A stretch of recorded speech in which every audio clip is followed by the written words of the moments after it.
Okay, let's talk about backup lights. So backup lights.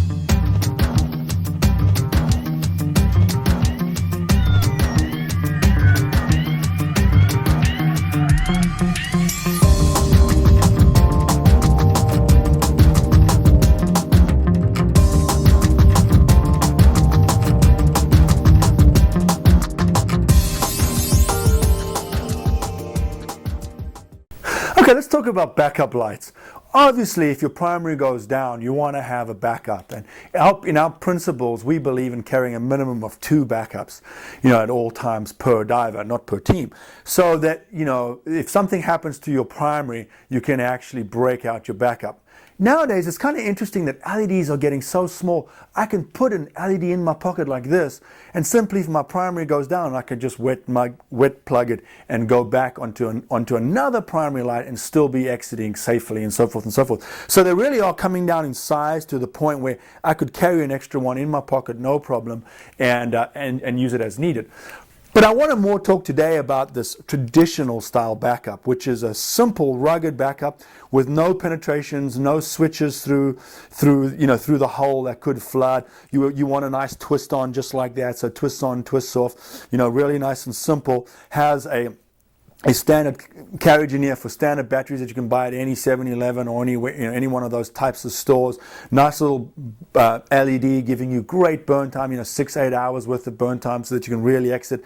A way to attach the small bolt snap so that it'll actually attach to your gear really nice and easily. So just a backup like this works really, really well and gives you a really nice solid little beam that you can focus.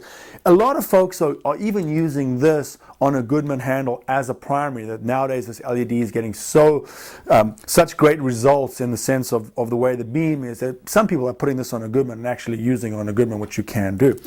Let's talk about where we attach this light to. So if we're looking at where we attach the light to, we actually attach it to the D-ring on our, in this case I like the longer one, on my left side because I don't have a canister yet.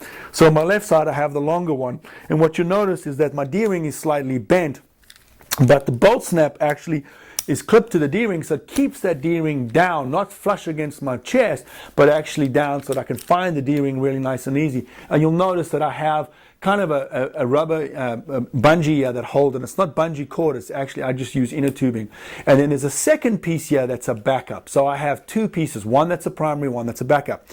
If I want to actually disconnect this light or pull the light out, I can simply pull it out of the bungee like that, turn it on before I disconnect it. And that's really important that you always turn it on before you disconnect. That way if you drop it, you can find it. It's right there, right?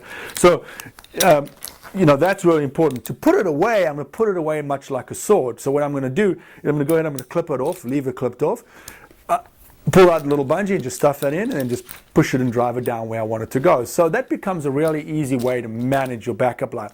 Notice on the right hand side, I actually use a shorter one. The shorter one is because I have the canister right there.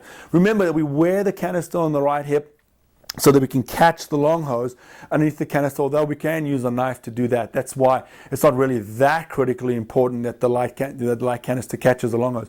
But the fact that what we have here is we have a shorter light with the same type of beam pattern, the same type of everything, so that again it twists on and so forth like that, and that it doesn't interfere with the light canister. So I generally use a shorter one on my right hand side.